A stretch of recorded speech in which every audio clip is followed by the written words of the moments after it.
Qui va voir les gens rentrer? C'est Jean-François, tu vas-tu rentrer? Oui. OK.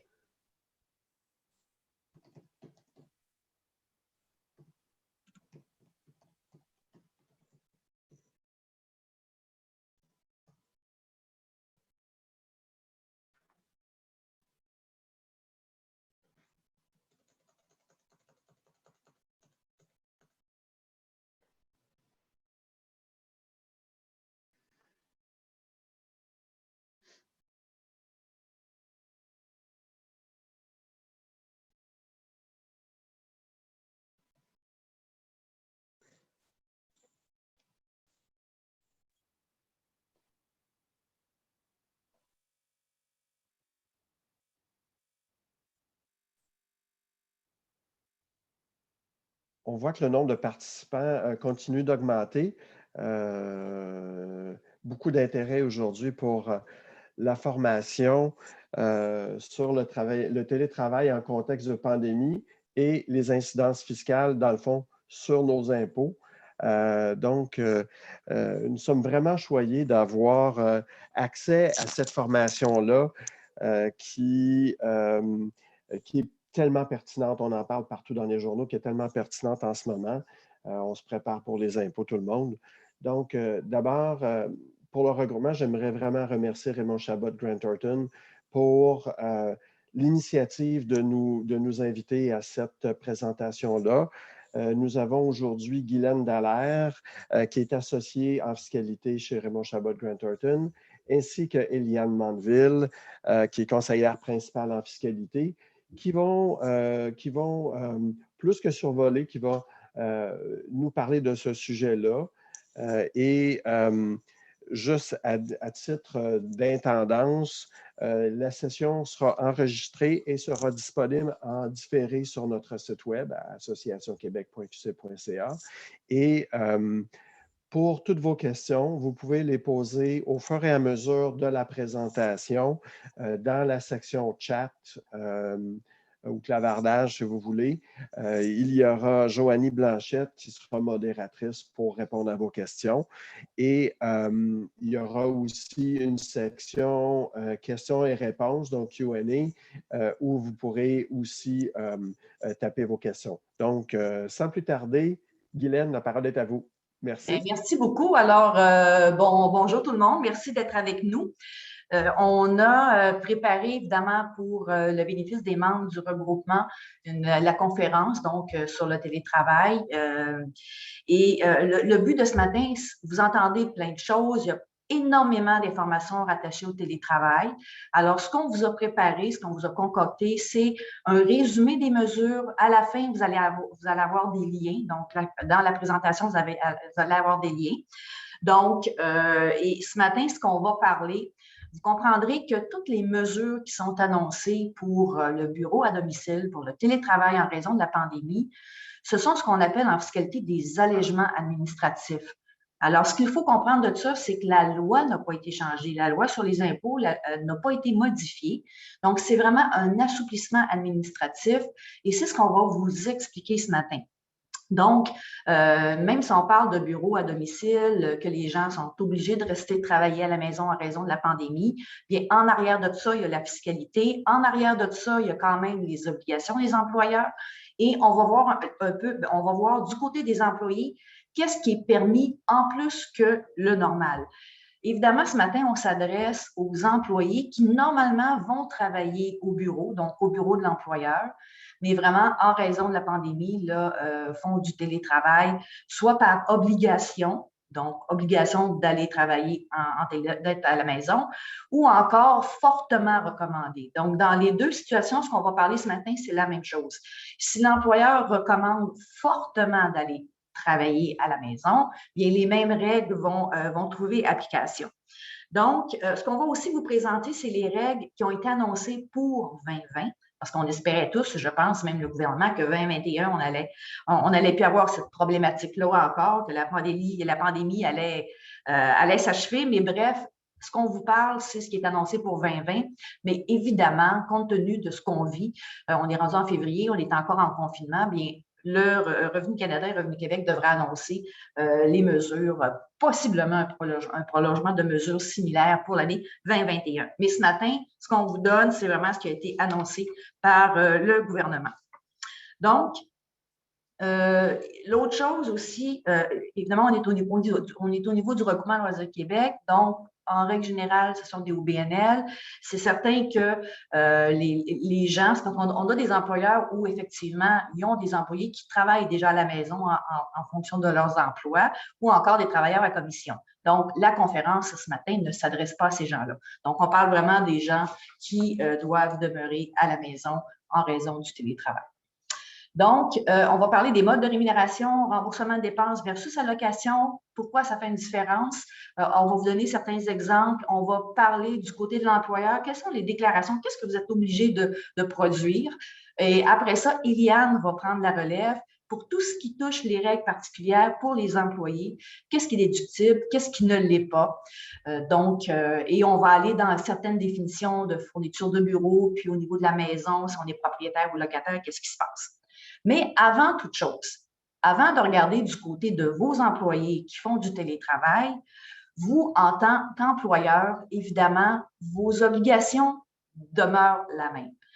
Vous êtes l'employeur, vous avez des employés, puis en tant qu'employeur, quelle est la première chose quand on verse des allocations, des remboursements, du salaire, allocations fixes ou non fixes? La première obligation que vous avez en tant qu'employeur, c'est toujours de déterminer, évidemment, est-ce que c'est imposable? Donc, ça demeure, ça ne change pas. Donc, le mode de rémunération de vos employés, évidemment, il y a le salaire de base, qui est du revenu d'emploi, et vous avez des rémunérations pour certains qui sont ce qu'on appelle avantages, qui sont monétaires ou non monétaires. Et évidemment, cette obligation-là demeure. Vous devez déterminer ce que vous êtes en train de verser à un employé pour compenser peut-être, puis oui, il faut faire attention, évidemment, c'est des choses que vous pourriez verser pour compenser l'employé parce qu'il fait du télétravail. Lui fournir de l'équipement ou lui donner des sous pour qu'il aille s'acheter de l'équipement, il y a des façons de faire. Parce qu'Eliane et moi, on a eu certains dossiers où on a dû se poser comme question, la façon que vous procédez, est-ce que c'est imposable ou non imposable? Alors, vous voyez, la façon que vous dédommagez ou compensez vos employés peut avoir une importance. Et ça, ce n'est pas l'assouplissement administratif, il faut vraiment partir de la loi de l'impôt. Donc, la notion d'avantage, comme vous le savez, c'est toujours de déterminer est-ce que l'avantage qui est versé, les sommes qui sont versées à l'employé ou les choses qui lui sont passées, est-ce que ça bénéficie plus à l'employé ou à l'employeur? Évidemment, on est dans le secteur public, dans le secteur des OBNL. Vous comprendrez parce qu'on connaît votre milieu, là, on ne parle pas de rémunération déguisée ou quoi que ce soit, alors c'est pas là, là n'est pas mon inquiétude, pas du tout. Alors, on va vous aider à déterminer finalement qu'est-ce qui va être correct du côté des employés. Donc, vous devez évidemment déterminer si c'est un avantage imposable. Donc, quand on parle de monétaire et non monétaire, on a juste à penser des fois au per diem du kilométrage, des allocations fixes pour auto, bien ça, vous savez que c'est un avantage imposable. Donc, c'est cette notion d'avantage imposable-là, bien, vous savez que c'est des avantages non imposables, c'est une espèce en voie de disparition. Donc, c'est la première chose que vous devez regarder. Remboursement de dépenses et allocations. Évidemment, ce qui est important de savoir en impôt, c'est qu'un remboursement de dépenses et une allocation de dépenses, c'est deux choses complètement différentes. Un remboursement de dépenses, évidemment, c'est que les gens, vos employés arrivent avec des pièces justificatives, des factures et ils se font rembourser des choses qu'ils ont dû acheter dans le cadre pour le bénéfice de l'employeur et à ce moment-là, l'employeur va rembourser sur pièces justificatives. Des fois, on peut avoir un montant maximum, mais bref, c'est sur pièces justificatives. Une allocation, c'est un montant qui est versé de façon soit forfaitaire ou en per diem. Et à ce moment, c'est ce qu'on appelle une allocation. Pourquoi se poser la question en impôt? C'est qu'on part complètement de la prémisse différente. Un remboursement de dépenses que vous versez à un employé, on part du principe que le remboursement de dépenses à un employé n'est pas un avantage imposable. sauf évidemment si ce qu'on lui rembourse, c'est des choses vraiment personnelles pour son bénéfice personnel, ce qui est rarement le cas là, dans votre secteur. Et donc, on part vraiment du principe qu'un remboursement n'est pas imposable, sauf certaines exceptions. Mais une allocation, c'est que la loi, elle est écrite à l'inverse. C'est que toute allocation que vous donnez à un employé non justifiée va être imposable, sauf s'il y a des exceptions dans la loi de l'impôt qui vient dire que non, ça ne sera pas imposable. Par exemple, des perdièmes repas quand on s'en va pour des conférences, des perdièmes kilométrage. Donc, ce sont des choses qui, évidemment, données dans le cadre de l'emploi, ne sont pas des allocations imposables. Donc, première chose, vous devez toujours déterminer vos obligations en tant qu'employeur, avantages imposables ou non. Allègement en temps de pandémie, et là, vous voyez, on a mis deux choses. Premièrement, puis Éliane va vous revenir là-dessus, un des premiers allègements, c'est qu'il y a un montant de 500 $ qu'un employeur peut verser à un employé, mais là, je viens de dire le mot « verser », alors que l'allègement va viser les remboursements sur pièces justificatives. Donc, vous ne pouvez pas faire un chèque de 500 puis dire, ben, c'est l'allègement que la pandémie, une règle administrative que l'impôt permet. Ce qu'elle permet, c'est un remboursement de dépenses jusqu'à concurrence de 500 $, donc sur pièce justificative, mais sur quel type de dépenses? Quels sont les frais que vous pouvez rembourser qui peuvent être inclus dans le 500 $? Ce sont les équipements informatiques, imprimantes, écrans, équipements de bureau, chaises, tables de travail. Donc, c'est les frais que vous pouvez rembourser jusqu'à concurrence de 500 $. Donc, évidemment, si vous remboursez plus, bien, le montant, c'est un montant qui est imposable. Donc, et c'est ça pourquoi je vous disais, il faut faire une différence entre un remboursement et une allocation. Du côté de l'employeur, évidemment, là, c'est que quand on travaille à domicile, outre, si on parle à côté de la pandémie, donc pas dans un temps de pandémie, c'est qu'évidemment, dans le contrat de travail de l'employé, bien, il doit être clairement établi qu'il doit tenir un bureau à domicile. Alors, vous comprendrez que dans le dossier de la pandémie, on n'en a pas de contrat de travail écrit, puis c'est pas l'optique, donc c'est pas de ça qu'on parle ce matin. Les employés qui vont bénéficier des mesures qu'Éliane va parler, c'est vraiment des gens qui, normalement, se présentent au bureau. Techniquement, au niveau de leur contrat de travail, ils ne se qualifieraient pas d'un bureau à domicile.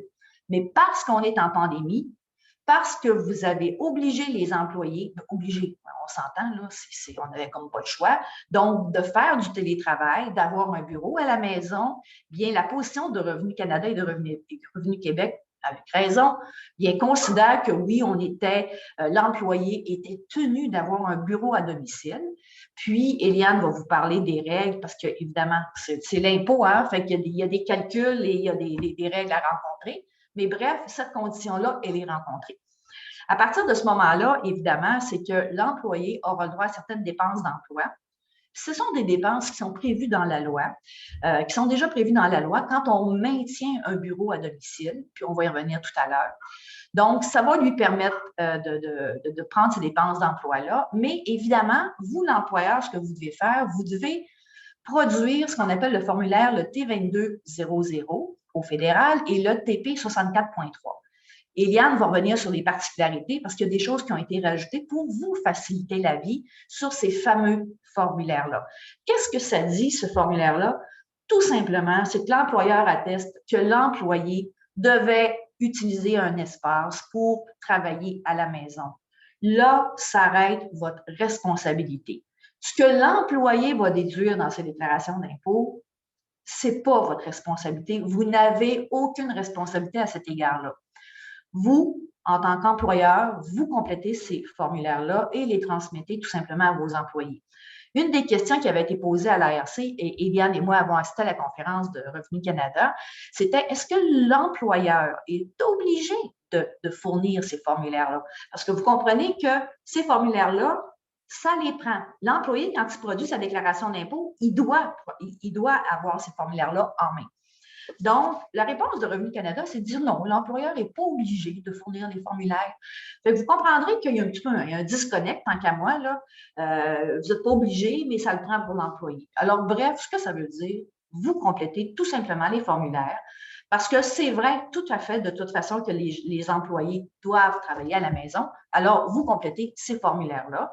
Et évidemment, bien, si vous avez remboursé des montants, bien, vous l'indiquez tout simplement.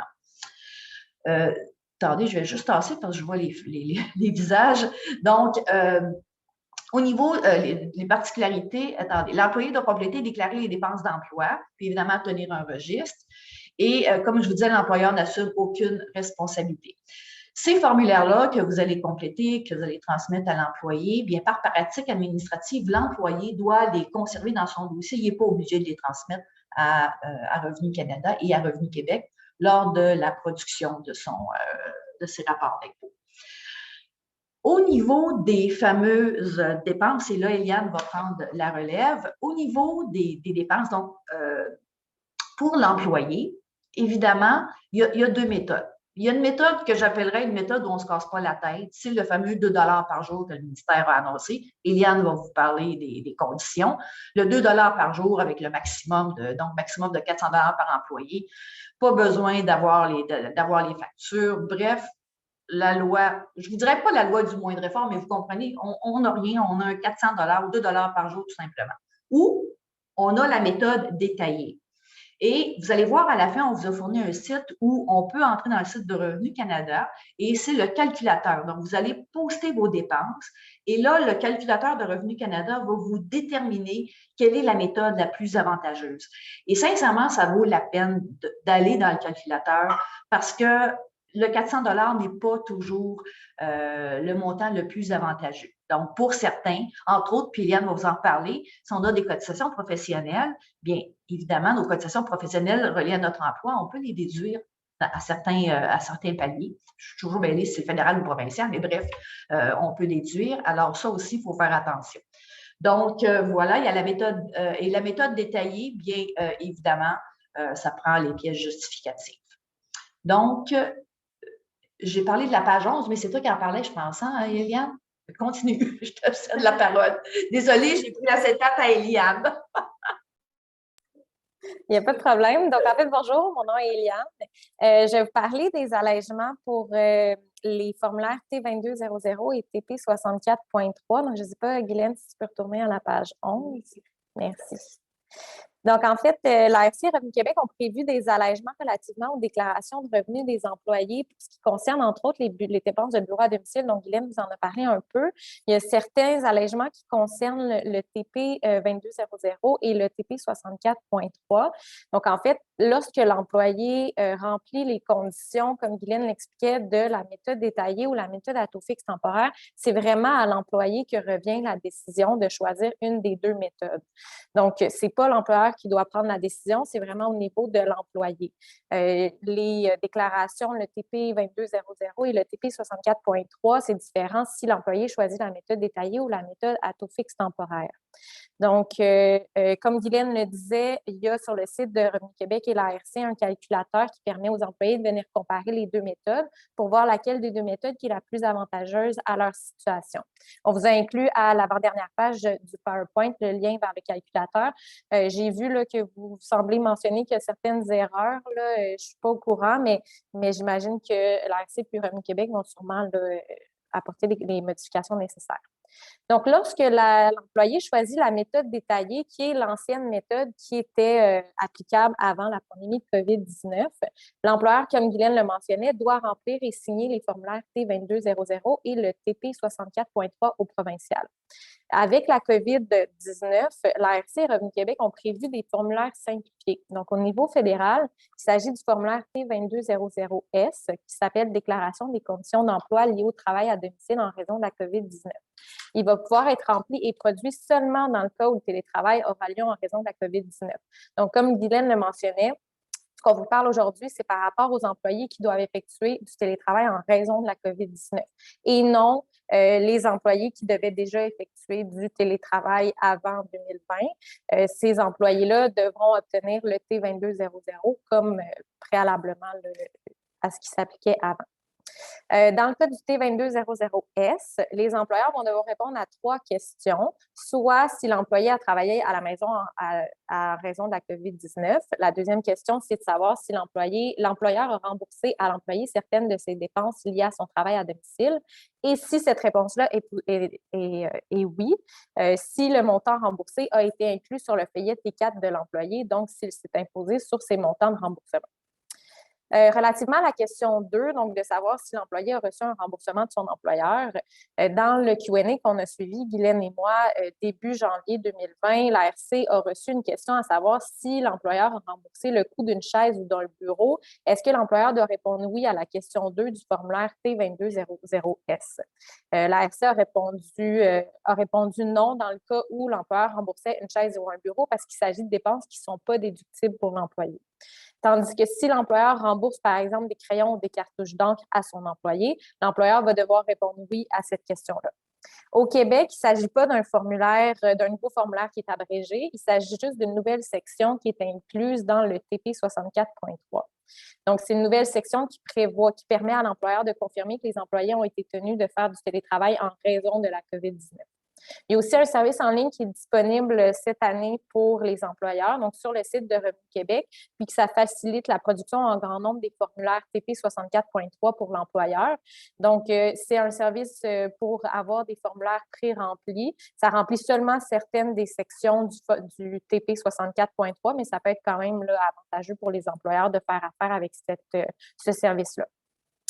Comme Guylaine le mentionnait, une fois que les employés vont avoir reçu les formulaires le TP 64.3 et le T2200S, ils n'auront pas besoin de les joindre à leur déclaration de revenus. Ils doivent cependant joindre le T777S, qui est une liste des dépenses qu'ils ont effectuées. Le T777S, c'est le formulaire abrégé, ou sinon le T777 pour ceux qui n'effectuent pas du télétravail en raison de la COVID-19. Mais le formulaire abrégé, donc le T777S ou le TP59S au provincial, l'employé va avoir à choisir entre les deux méthodes. Donc, l'option 1 pour la méthode à taux fixe temporaire ou l'option 2 pour la méthode détaillée. On va tout vous expliquer là, les différences puis les conditions à respecter pour ces deux méthodes-là dans les prochaines diapositives. Donc, comme Guylaine le mentionnait aussi, il est important de mentionner que l'ARC et Revenu Québec ont les deux mentionné que l'employeur n'est pas obligé de compléter le formulaire T2200S ou le TP 64.3, donc aucune obligation légale. Cependant, l'ARC et Revenu Québec recommandent fortement aux employeurs de le remplir, surtout considérant que le T2200S contient seulement 3 questions. L'employeur peut soit décider d'attendre que l'employé lui demande de remplir les formulaires ou il peut décider de les remplir avant d'avoir une demande. Comme Guylaine le mentionnait, il est vraiment important de mentionner que les allègements sont seulement pour l'année 2020, peut-être pour l'année 2021, mais il va falloir attendre de voir ce que l'ARC et Revenu Québec vont mentionner relativement à cette question.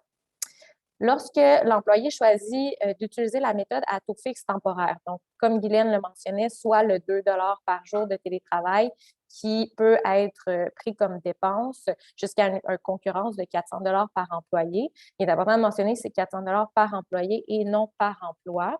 Donc, si un employé travaille, par exemple, un emploi à temps partiel le soir et un emploi à temps plein le jour, il ne va pas pouvoir prendre le 400 $ fois 2, il va seulement pouvoir prendre un 400 $ maximum.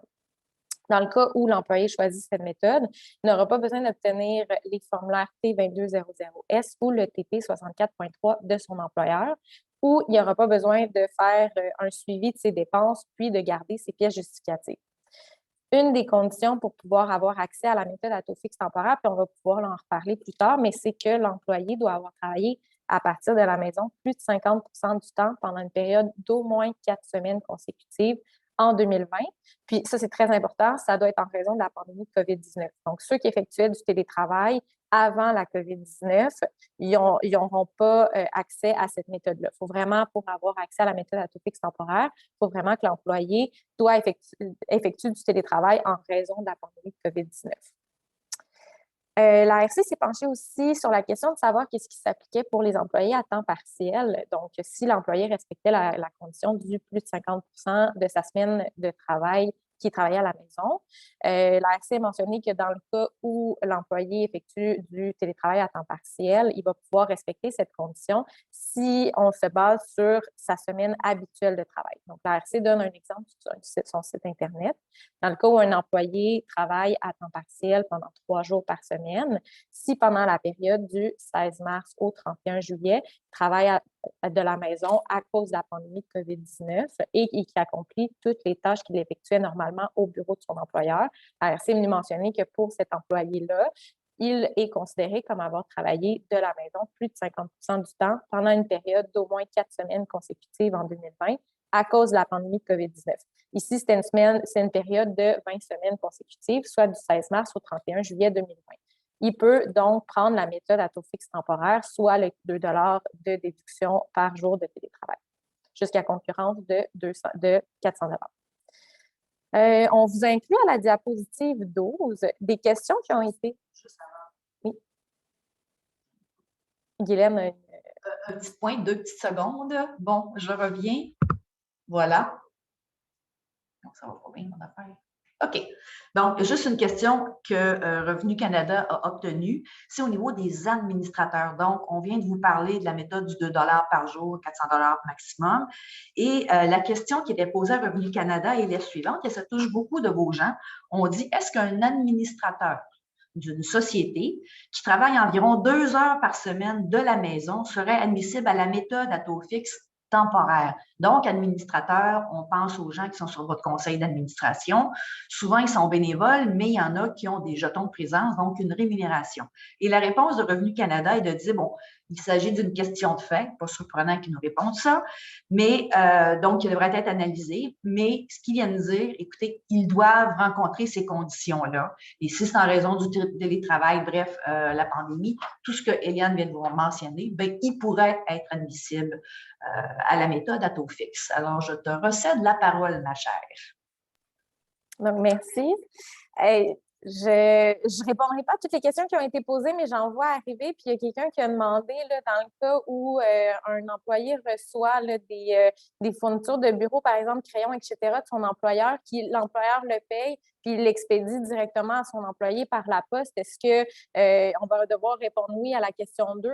Mais en fait, la question 2, ça vise vraiment un remboursement par l'employé. Donc, pour pouvoir le déduire, l'employé doit avoir payé la dépense, puis il ne doit pas obtenir de remboursement, ou sinon, le remboursement qu'il obtient doit être inclus à son revenu. Là. Donc, ça ne vise pas le cas où l'employeur paye directement, il fournit directement des fournitures. Là. Donc, selon moi, la question 2 ne serait pas nécessairement oui là, dans ce cas-là, ou que l'employé n'a pas eu à effectuer de dépenses. Là. Donc, si on passe à... Également, je me permets, Eliane, on a plusieurs personnes qui ont posé la question, est-ce que le téléphone fixe, téléphone cellulaire, ordinateur sont inclus dans l'allègement? Donc, on a eu plusieurs fois cette question-là, les gens veulent le savoir. C'est une excellente question, mais là, en fait, c'est parce qu'on vous en parle plus loin. Là, on va parler là, de tout ce qui est les formulaires au niveau, là, les formulaires, comme je vous disais, le T2200S et le TP64.3, tout ce qui est là, dépenses admissibles, tout ça pour les bureaux à domicile pour les employés. On va vous en parler plus loin. Là, on va vraiment là, passer là, du temps sur qu'est-ce qui est admissible et qu'est-ce qui ne l'est pas. Puis justement, là, les frais d'Internet, on a vu là, que c'est nouvellement admissible là, par l'ARC et Revenu Québec. Donc, inquiétez-vous pas, là, on va répondre à ces questions-là. Ça va juste être vu un peu plus loin. Donc, si jamais vous avez des questions, n'hésitez pas, là, ça va me faire plaisir. Donc, à la diapositive 12, on a inclus des questions qui ont été posées lors du Q&A de l'ARC en début janvier 2021. Il y a eu une vingtaine de questions qui ont été posées à l'ARC. On en a inclus seulement 3 à cette diapositive-là, mais il est à noter là, que les autres questions, soit qu'on les dit verbalement pendant la présentation ou sont inclus directement là, dans le PowerPoint. Donc, on en parlait déjà, c'est pour ça qu'on ne les a pas inclus à la diapositive 12. La question 2, Guylaine et moi, on l'a déjà mentionné, c'est par rapport au droit de l'employeur de refuser là, de remplir le formulaire T2200S, le TP64.3. Pour les autres questions, c'est plus par rapport au conjoint. Là, on trouvait ça pertinent. Il y a une question qui a été posée à l'ARC, à savoir s'il y a 2 conjoints qui travaillent, les 2 de la maison, est-ce que les 2 vont pouvoir prendre la dépense de bureau à domicile? Donc, l'ARC est venue dire oui. Les deux conjoints vont pouvoir prendre la dépense de bureau à domicile.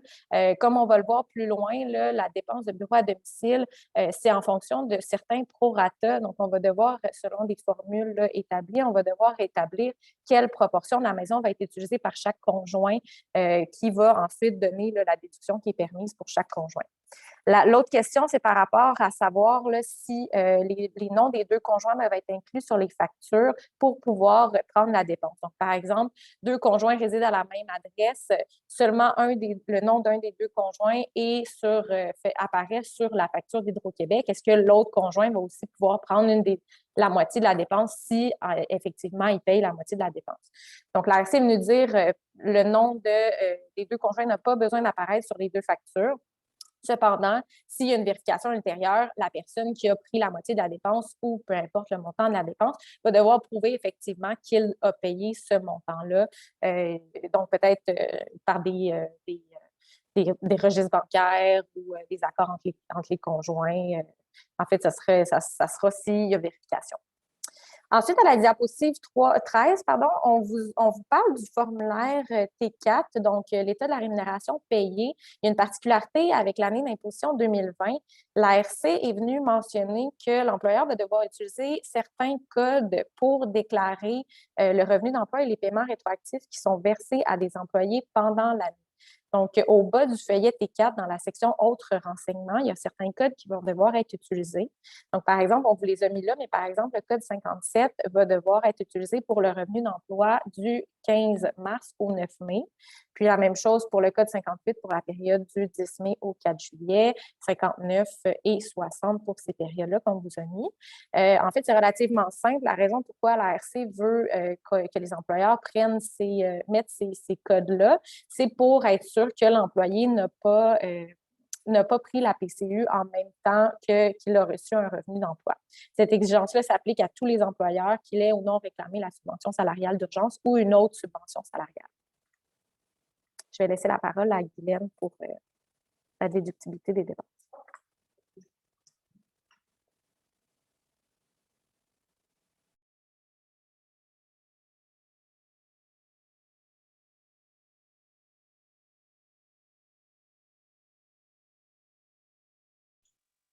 Ça ne sera pas bien long.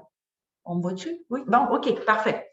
Désolée, c'est parce qu'on est dans la même salle, même très loin, mais quand une parle, l'autre doit se débrancher. Donc, désolée pour le petit temps de… Donc, déductibilité des dépenses d'employés, là, ce qu'on va aborder, évidemment, c'est en lien avec les questions, parce qu'on a plusieurs questions, en lien avec qu'est-ce que l'employé va pouvoir déduire.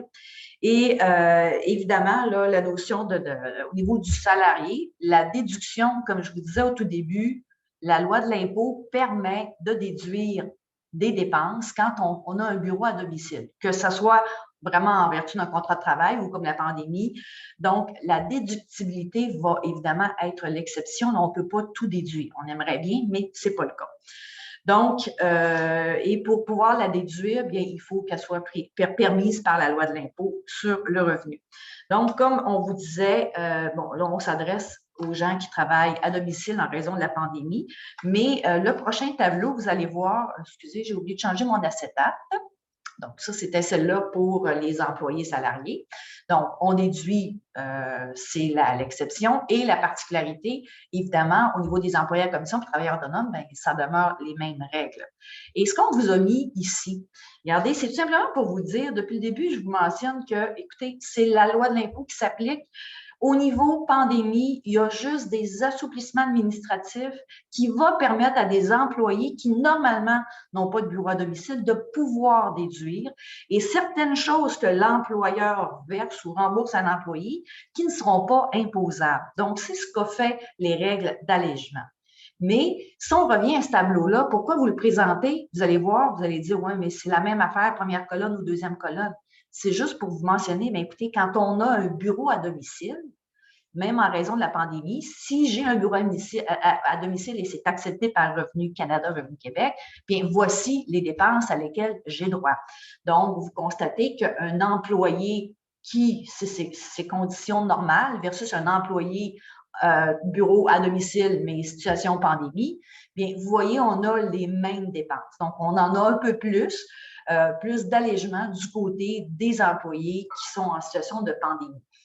Donc, c'était pour vous démontrer que c'est pas mal la même chose. Et là, je recède la parole à Eliane et je me débarque et là, on va vraiment parler des dépenses précisément là, pour faire suite à... Donc, je vais passer au bureau, aux conditions puis aux critères à respecter pour bureau à domicile et aussi pour les fournitures. Je vais peut-être revenir un peu là, sur ce qu'on a dit précédemment, peut-être pour essayer de démêler ça, mais j'ai l'impression qu'il y a des choses qui n'ont pas été comprises. Là. Donc, les allègements, il y a 2 méthodes qui doivent être choisies par l'employé. Donc, l'employeur n'a aucun rapport avec ça. L'employé choisit est-ce qu'il veut prendre la méthode à taux fixe temporaire ou la méthode détaillée. Donc, méthode à taux fixe temporaire, le 400 $ par année, ou la méthode détaillée, c'est la même méthode qu'avant. Donc, il va devoir établir c'est quoi les dépenses, fois un pourcentage, on va le voir là, dans les prochaines minutes, puis il va pouvoir prendre là, des dépenses dans sa déclaration de revenus. L'employeur, à ce niveau-là, n'a rien à faire. L'employeur, la seule chose qu'on va lui demander, c'est de remplir les formulaires TP 64.3 ou le T2200S, qui sont les formulaires abrégés pour ceux, les employés qui effectuent qui effectuent du travail à domicile en raison de la COVID-19. L'employeur non plus n'a pas à transmettre ces formulaires-là au gouvernement ou peu importe, il transmet à l'employé. L'employé, par pratique administrative, n'a pas besoin de les envoyer à l'ARC ou à Revenu Québec. Cependant, il va devoir les conserver, ces formulaires-là. Puis, si jamais il va devoir les conserver un certain nombre d'années. Si jamais il y a une vérification, peu importe, il va pouvoir là, les envoyer à l'ARC ou à Revenu Québec. Il va devoir cependant fournir, là, comme on le disait, le T777S et le TP59S. Donc, j'espère que ça répond à vos questions. J'ai vu aussi qu'il y avait une question, je vais juste y passer 2 secondes avant de commencer les conditions. Là. Dans le cas où que les T4 ont été produits, mais que les codes 57 à 60 n'ont pas été mis, j'ai l'impression qu'il va falloir faire des T4 amendés là, parce que l'ARC a vraiment dit qu'il fallait que ces codes-là se retrouvent sur les feuillets T4 des employés en question. Donc, si on passe pour les dépenses de bureau à domicile, après ça, on va tomber sur les fournitures de bureau. Comme je disais, les 2 méthodes, donc la méthode à taux fixe temporaire ou la méthode détaillée, je vais commencer par la méthode à taux fixe temporaire parce que c'est celle qui est relativement le plus simple à comprendre. Puis ensuite, ça va être la méthode détaillée que je vais vous expliquer là, par rapport à la diapositive 19.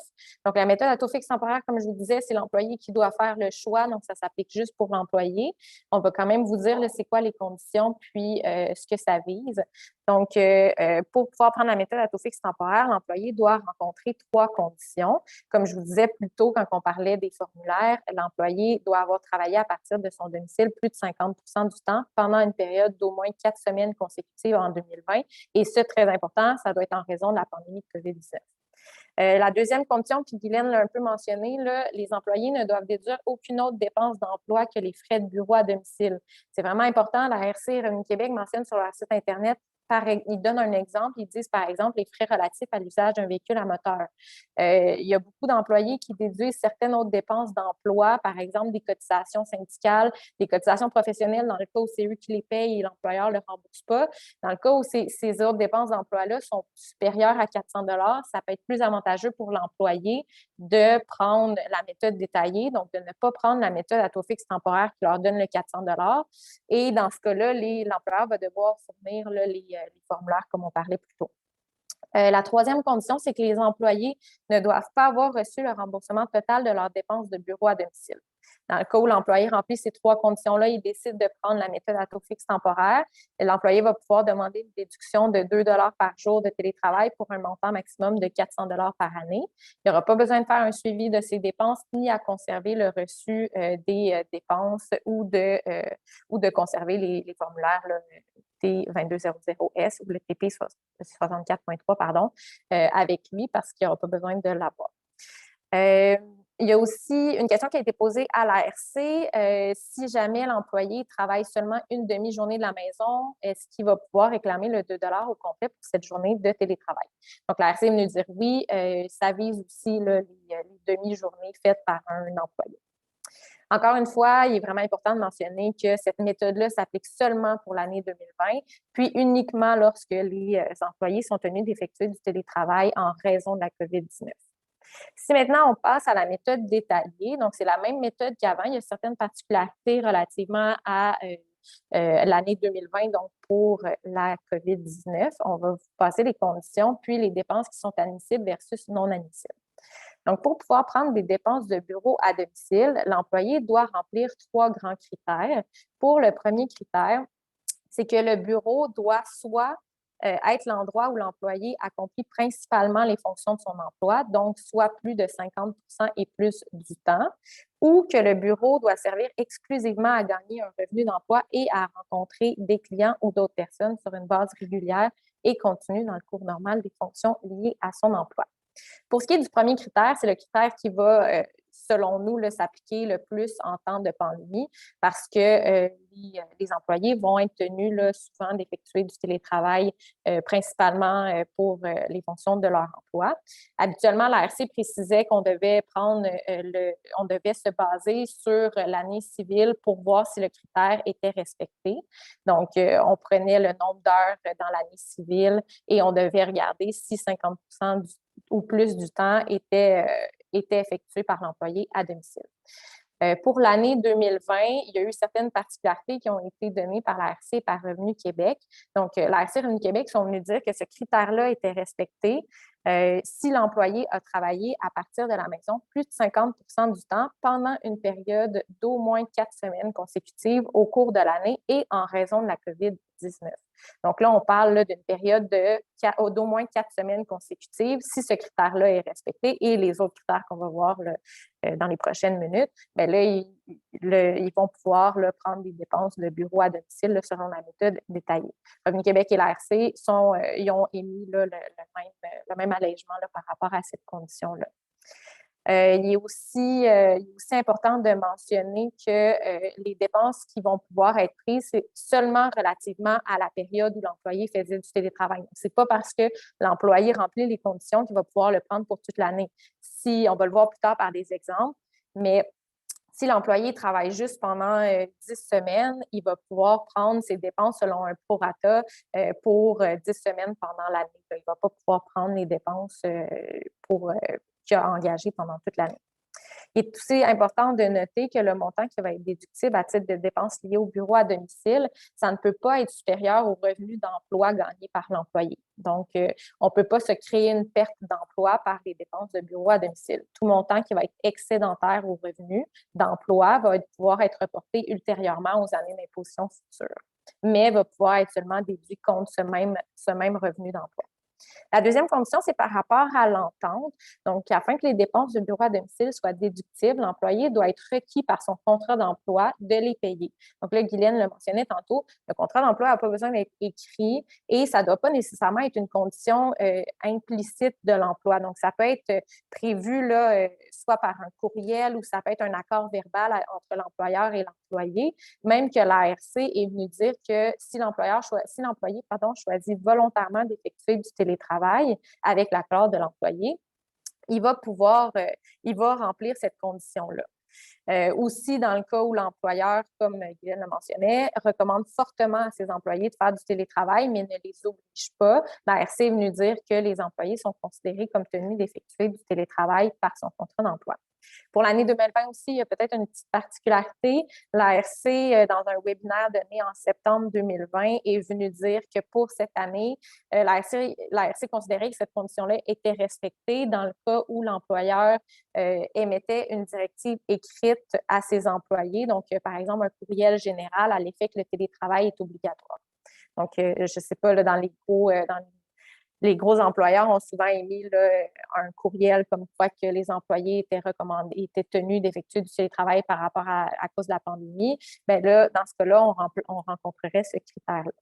Le troisième critère, c'est par rapport à l'absence de remboursement. Donc, les dépenses de bureau à domicile vont être déductibles dans la mesure où elles sont raisonnables et qu'elles n'ont pas été remboursées à l'employé au cours de l'année. Lorsque ces conditions-là vont être respectées, donc les 3 conditions qu'on vient de parler, les dépenses de bureau à domicile vont pouvoir être réclamées par l'employé, et ce, dans le cas où il prend la méthode détaillée et non la méthode à taux fixe temporaire. Donc là, maintenant, si on parle des dépenses qui peuvent être réclamées, si on prend la diapositive 20, On vous a mis une liste des dépenses qui sont déductibles et les dépenses qui sont non déductibles. Il est à savoir que toutes ces dépenses-là sont prévues sur le site de l'ARC et de Revenu Québec. Donc, si jamais vous avez des questions, n'hésitez pas à vous référer. Là, c'est leur site Internet par rapport aux dépenses de bureau à domicile sont vraiment bien faits. Donc, si vous avez des questions de vos employés, vous pouvez vous y référer ou leur donner accès, là, c'est vraiment bien fait. Donc, si on prend les dépenses déductibles pour les dépenses de bureau à domicile, ça comprend les dépenses engagées au titre du loyer relatif à leur bureau à domicile, des frais d'entretien et des réparations mineures, du chauffage, de l'électricité, de l'eau. Ça comprend aussi les services publics, donc l'électricité, le chauffage et l'eau, qui sont inclus aux frais de copropriété. Et ça comprend aussi là, un allègement en 2020, les frais d'accès Internet du domicile, dans le cas où le coût du forfait est raisonnable. Aussi, les dépenses qui sont non admissibles, donc non déductibles. Ça comprend les intérêts hypothécaires, les taxes foncières, les primes d'assurance habitation et la déduction pour amortissement relativement à un immeuble. Aussi, là, un allègement par rapport à l'Internet. Une des dépenses qui n'est pas déductible, c'est les frais de raccordement au réseau Internet et ceux qui sont liés à la location d'un modem ou d'un routeur. Ces frais-là sont exclus. Comme je vous le mentionnais plus tôt, puis si on retourne à la diapositive 19, les dépenses qui vont pouvoir être déductibles doivent être établies en fonction là, de 2 prorata. Donc, le premier prorata, c'est la superficie. Le deuxième prorata, c'est en fonction de l'utilisation de l'espace de travail à domicile aux fins d'emploi. Donc, là, une fois qu'on a établi la période de télétravail, après ça, il va falloir établir les 2 prorata pour que l'employé puisse établir le montant qui va pouvoir être déduit à titre de frais de bureau à domicile. Pour ce qui est du premier prorata, la superficie, ARC Revenu Québec donne une formule qui peut être utilisée. Je vais vous la dire, c'est la taille en mètres carrés ou en pieds carrés de l'espace de travail à domicile qu'on divise par la taille en mètres carrés ou en pieds carrés du domicile fois 100 pour le mettre en pourcentage. Donc, si, par exemple, un employé a un espace de travail de 40 mètres carrés dans un domicile de 400 mètres carrés, si on fait si on utilise la formule, on se ramasse avec un espace de travail qui va être de 10 %. Ensuite, le deuxième prorata, l'utilisation de l'espace de travail. On va voir que ce prorata-là va être utilisé seulement lorsqu'on est en présence d'une aire commune. Donc, l'impact du nombre d'heures d'utilisation de l'espace de travail pour l'espace pour le travail, ça dépend du type d'espace de travail qui est applicable. Donc, si on utilise une aire commune, on va utiliser le prorata pour l'utilisation de l'espace de travail versus si on est dans une pièce désignée, là, l'employé va être réputé utiliser 100 % là, aux fins du travail. Donc, ce prorata-là ne sera pas pris en compte vu que c'est 100 %. Quand je parle d'une aire commune, l'ARC et Revenu Québec sont venus donner comme exemple là, un employé qui utilise sa table de salle à manger pour effectuer du télétravail. Il va être considéré comme effectuer son télétravail à partir d'une aire commune. Une pièce désignée, c'est par exemple l'employé qui travaille à partir d'un bureau, qui utilise exclusivement aux fins de son télétravail ou par exemple, l'ARC vous nous aussi donner l'exemple d'une salle de bureau ou une chambre d'amis qui, pendant cette année, n'a pas été utilisée à d'autres fins que le télétravail. Donc, pour ce qui est de ce prorata-là, l'ARC et Revenu Québec sont venus donner une formule qui peut être utilisée. Donc, on utilise le nombre d'heures travaillées par semaine divisé en le nombre d'heures totales dans une semaine fois 100 pour le mettre en pourcentage. Et ça nous donne le deuxième pourcentage à utiliser pour voir les dépenses déductibles. Donc, l'ARC donne un exemple. Un employé qui travaille 40 heures par semaine à la table de la cuisine, le pourcentage du temps d'utilisation aux fins de son travail va être de 23,8 %. Donc, 40 heures travaillées dans une semaine sur un total de 168 heures, ça donne 23,8 %. Là, je l'ai mentionné, mais dans le cas où le télétravail est effectué dans une pièce désignée, le pourcentage va être de 100 %. Donc là, on ne prend pas ce pourcentage-là. Et là, l'ARC donne aussi 2 exemples concrets sur son site Internet. Je trouvais ça pertinent de les mettre et de vous en parler parce que ça regroupe vraiment les 2 prorata, puis ça permet là, de visualiser le tout. Les exemples sont sur le site de l'ARC, donc ils sont facilement accessibles. Donc, n'hésitez pas à vous faire à les utiliser si jamais vos employés vous posent des questions ou si vous les utilisez. Donc, le premier exemple, c'est par rapport à une aire commune. Dans le cas où, en raison de la pandémie de COVID-19, un employé travaille de la maison à la table de la salle à manger représente 12 de la superficie totale de sa maison et l'employé l'utilise pour travailler 40 heures sur un total de 168 heures par semaine. Le calcul suivant va devoir être effectué. Donc, le 12 qui est la taille de l'espace de travail sur l'ensemble de la superficie aménagée de la maison, fois le 23,8 qu'on a calculé tantôt, qui est le 40 heures travaillées par semaine divisé par le 168 heures par semaine, fois 100 pour le convertir en pourcentage, ça nous donne un pourcentage de 2,8 de la maison qui est utilisée comme espace de travail. Donc, on pourra pas, l'employé ne va pas pouvoir déduire plus que 2 de ses 2,8 de ses dépenses de bureau à domicile. Donc là, l'ARC dit, par exemple, si cet employé-là a payé 1 200 $ pour son loyer, l'électricité, le chauffage et l'eau pour la période pendant laquelle l'employé a travaillé à la maison à cause de la COVID-19, la partie qui est utilisée pour son emploi va être de 1 200 fois 2,8 Donc, il va pouvoir réclamer à la fin seulement 33,60 $. Par rapport à, l'ARC donne l'exemple suivant pour une pièce désignée. Dans le cas où l'employé est dans une maison de 5 pièces, il y a une pièce désignée où l'employé effectue seulement les tâches liées à son travail. La pièce a une superficie de 20 mètres carrés, alors que la taille totale de la maison est de 200 mètres. Le pourcentage de la maison qui est utilisé comme espace de travail va être de 10 soit 20 mètres carrés divisé en 200 mètres carrés, fois 100 pour le mettre en pourcentage. Donc là, on voit que ça, c'est le pourcentage pour la superficie. Le pourcentage pour l'utilisation des heures de travail, ça, on estime que c'est 100 parce que c'est une pièce désignée. Dans le cas où l'employé, comme l'exemple précédent, il a payé 1 200 $ pour l'électricité, le chauffage et l'eau pour la période pendant laquelle il a effectué du travail à la maison en raison de la COVID-19. La partie qui va être utilisée pour son emploi, c'est 1 200 $ fois 10 donc 120 $. Donc là, il y a quand même une grosse différence de 33,60 $ versus 120 $ pour la différence entre utiliser une aire commune ou une pièce désignée. C'est sûr que ce n'est pas accessible à tout le monde d'utiliser une pièce désignée lorsqu'il n'y en a pas, mais on voit qu'il y a quand même une grosse différence. Il est aussi important de noter là, que les dépenses de frais de bureau, c'est sûr que ça avantage quand même ceux qui sont à la location parce qu'on a vu qu'il y a un pourcentage du loyer qui est payé au prorata là, des deux formules qu'on a vues, là, qui va pouvoir être déduit comme dépenses de bureau à domicile versus quelqu'un qui a soit sa maison ou un condo. Il ne pourra pas prendre là, ses intérêts hypothécaires ou un certain montant là, qui remplace le loyer. Si on passe maintenant aux fournitures de bureaux qui sont engagées par un employé pendant l'année. Eliane? Oui. En fait, on a plusieurs questions aussi qui a trait à est-ce qu'une chambre principale, donc la chambre principale où on dort, est-ce que c'est considéré comme une aire commune? Oui, en fait, une aire commune, c'est tout ce qui peut être utilisé à d'autres fins que le télétravail. Donc, dès que, tu sais, c'est sûr, l'exemple le plus courant, c'est la table de salle à manger parce que le soir, la personne va l'utiliser pour manger ou c'est ça, le midi, va peut-être l'utiliser pour manger ou peu importe. Donc, c'est vraiment une pièce qui ne sert pas exclusivement à effectuer du télétravail. Donc, qu'est-ce qui est facile de voir, c'est par exemple, si vous avez un bureau, si l'employé a un bureau fermé, puis, de 8 heures à midi ou de 8 heures à 5 heures, peu importe, il effectue seulement son télétravail à partir de cette pièce-là. Là, c'est une pièce désignée. Mais dans le cas où, par exemple, Aracide donne aussi l'exemple, il y a une pièce qui est une salle de bureau que les enfants utilisent le soir à des fins récréatives. Là, ça va être une aire commune aussi, là. Donc, il va falloir établir le pourcentage des heures qui sont travaillées par l'employé par rapport aux heures totales de la semaine. Donc, c'est vraiment... Il faut vraiment évaluer, là, est-ce que l'employé utilise la pièce à d'autres fins que son télétravail.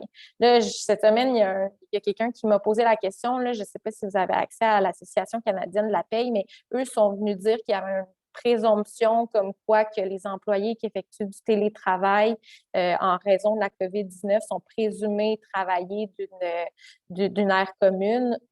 On ne voit pas de où ils ont pris cette information-là. Moi, quand on regarde juste le site Internet de l'ARC, de Revenu Québec, eux, ils disent vraiment qu'en vertu, là, si l'employé effectue du télétravail en raison là, de la COVID-19, ils peuvent établir là, soit soit le prorata des heures s'ils utilisent une aire commune, ou ils peuvent utiliser une pièce désignée. Donc c'est ça. C'est vraiment à savoir, est-ce que l'employé utilise la pièce à d'autres fins que son télétravail. Je ne sais pas si ça répondait à votre question. Puis, dans le fond, il y a quelqu'un qui demande aussi, advenant le fait qu'une hypothèque est déjà payée, est-ce que ça peut être déductible quand même? Mais en fait, l'hypothèque n'est juste pas déductible. Donc, c'est le loyer, c'est la partie du loyer. C'est pour ça que je vous disais que c'est plus avantageux là, d'être à la location parce qu'il y a une partie du loyer qui va être déductible, mais pour les propriétaires ou ceux qui soient propriétaires de maisons ou de condos, ils ne pourront pas là, déduire les intérêts au paiement hypothécaire ou les primes d'assurance habitation ou les taxes foncières. Là. Donc, il faut faire attention. Là, il y a cette année que l'ARC et Revenu Québec sont venus dire qu'une partie des services publics des frais de copropriété sont déductibles. Mais si vous vous fiez à la page 20, là, que vous pouvez aussi retrouver là, sur les sites Internet de l'ARC et Revenu Québec, pour les propriétaires, c'est plus restrictif. Là. Je ne sais pas si Guylaine voulait... Non? Bon. Et puis, je ne sais pas si ça répond à votre question, ou sinon, n'hésitez pas là, si vous avez d'autres questions. Donc, si on passe aux dépenses engagées par les employés pour les fournitures de bureau. Donc, si on passe à la diapositive 22, pour pouvoir prendre des dépenses de fourniture, on ne doit pas regarder les critères là, pour les frais de bureau à domicile. Donc, c'est des critères indépendants. Il y a 3 critères à respecter. Je vais vous les mentionner. Donc, premièrement, les fournitures doivent avoir été consommées directement dans l'accomplissement des fonctions de l'emploi. Par rapport à cette condition-là, l'ARC et Revenu Québec sont d'accord pour dire que les fournitures ont été consommées directement lorsque les fournitures sont épuisées et jouent un rôle intégral et essentiel dans l'exercice des fonctions de l'emploi. On va vous donner des exemples de qu'est-ce qui est déductible versus qu'est-ce qui ne l'est pas là, dans la prochaine diapo. La deuxième condition, c'est que le contrat d'emploi doit obliger l'employé à fournir et à payer ses fournitures. Comme je vous disais aussi, là, ça ressemble un peu là, à la deuxième condition pour les frais de bureau à domicile. L'ARC et Revenu Québec sont venus dire qu'il n'est pas obligé d'avoir un contrat écrit, puis ça peut découler d'une condition implicite à l'emploi. Donc, tant que c'est reconnu entre l'employeur et l'employé que l'employé doit payer les fournitures de bureau, il va pouvoir remplir cette condition-là. Par rapport à la troisième condition, l'employé ne doit pas avoir été remboursé ou ne doit pas avoir droit au remboursement de ses dépenses. Donc, ça vise le cas où l'employé paye la dépense, se fait rembourser par son employeur, mais là, il ne va pas pouvoir en plus prendre la déduction dans le calcul de son revenu. Donc là, ça serait comme une double déduction. L'ARC est venu dire qu'il faut qu'il n'y ait il faut pas que cette dépense-là soit remboursée de son employeur. Si on passe à la diapositive 23, donc, on a énuméré les dépenses qui sont déductibles versus les dépenses qui ne sont pas déductibles. Et puis après ça, je vais parler là, des frais d'Internet.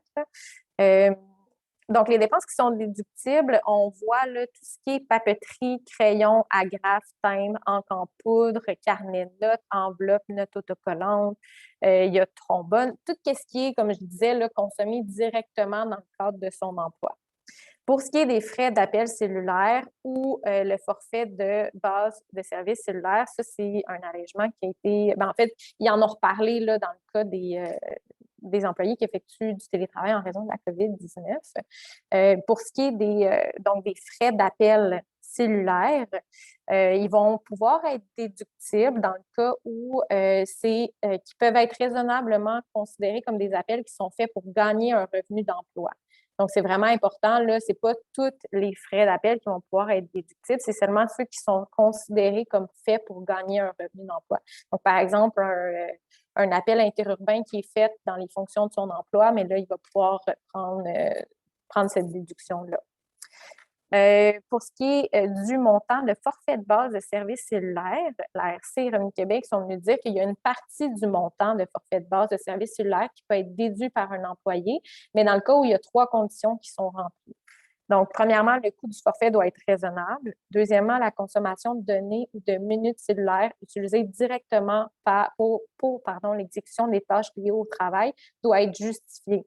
Donc, on ne peut pas prendre toute la consommation de données. Il faut vraiment que ça soit pour utiliser directement pour l'exécution des tâches liées au travail. et que ce pourcentage-là des données là, soit justifié et soit raisonnable. La troisième condition, c'est que le coût du forfait soit réparti d'une manière raisonnable entre l'utilisation personnelle et celle pour le travail. En fait, c'est relativement simple à comprendre. Là. L'ARC et Revenu Québec veulent que l'employé puisse déduire seulement les frais qui sont pour le travail et non pour l'utilisation personnelle. Donc, il faut répartir d'une manière raisonnable là, les frais qui sont utilisés, les frais qui sont pour l'utilisation personnelle versus celles qui sont effectuées pour le travail. Il y a certaines dépenses qui ne sont pas déductibles. On les a mis aussi là, à la diapositive 23. Par exemple, le coût des livres, des porte-documents, des calculatrices, de l'abonnement périodique, l'achat ou la location d'ordinateurs ou de télécopieurs. Ça va être des dépenses qui ne seront pas déductibles à titre de fourniture de bureau. Là, je sais que plus haut, j'avais vu quelqu'un qui posait la question dans le cas où l'employé paye une chaise de bureau. Ça ne sera pas une fourniture de bureau qui va être déductible dans le calcul de son revenu, ni comme un frais de bureau à domicile. Donc, s'il se fait rembourser par son employeur, bien là, comme Guylaine le mentionnait, si c'est un remboursement qui est de maximum 500 $, là, il va pouvoir, ça ne sera pas un avantage imposable, mais si c'est plus que 500 $, ça va être un avantage imposable. Donc, il faut vraiment faire attention, mais ces remboursements-là ne sont pas déductibles à titre de fourniture de bureau.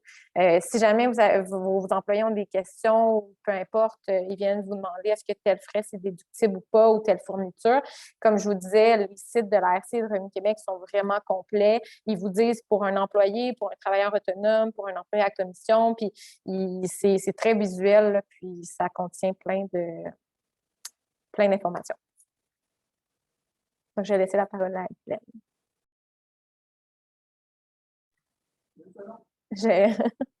Elle rebranche son micro. Bon, alors, rebonjour. On est rendu à la dernière diapo, questions. Donc, ce qu'on va faire, écoutez, on a 24 questions. On va les passer une à une. Bien, moi, je vais les lire et je vais les... Tu m'entends, oui? Oui, OK. Donc, je vais les lire et puis Eliane va les répondre, mais il y en a certaines, effectivement. Je vais quand même la lire, puis si Eliane dit que ça a été répondu, ben, on va passer à une autre question. Donc, quelle date? On a un employé qui a fait du télétravail de mars à juin 2020 et de novembre à décembre 2020. Alors, c'est quoi la date qu'on doit inscrire sur le T2200 et le TP643? En fait, je ne suis juste pas sûre. Je ne sais pas, Guylaine, si tu peux baisser ton... Merci. Oui. Donc, en fait, est-ce que vous parlez... Voyons.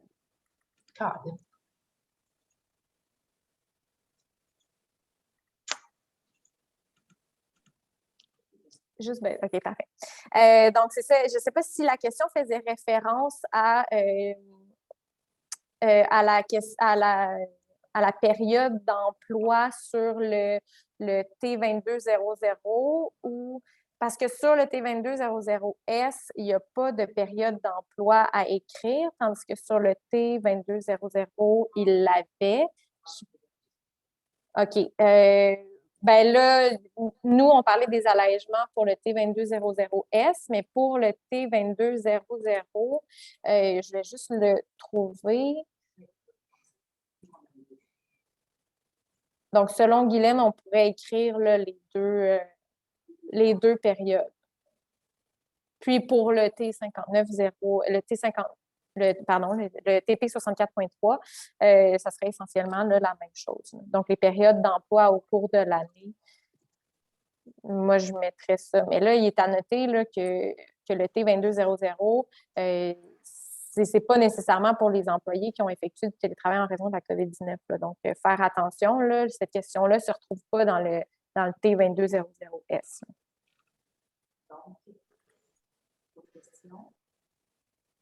Donc, l'autre question, pour le remboursement de 500 $, les achats ont été faits en 2020, mais le remboursement n'a pas été fait en 2020. Est-ce qu'il est trop tard pour effectuer le remboursement pour qu'il soit non imposable?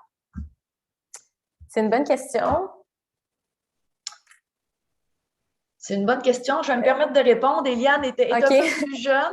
Non, mais j'allais répondre, mais Ben, c'est juste que je voulais qu'Hélène... je suis désolée, c'est parce qu'on est dans la même pièce, puis quand les deux, on parle, il y a de l'écho.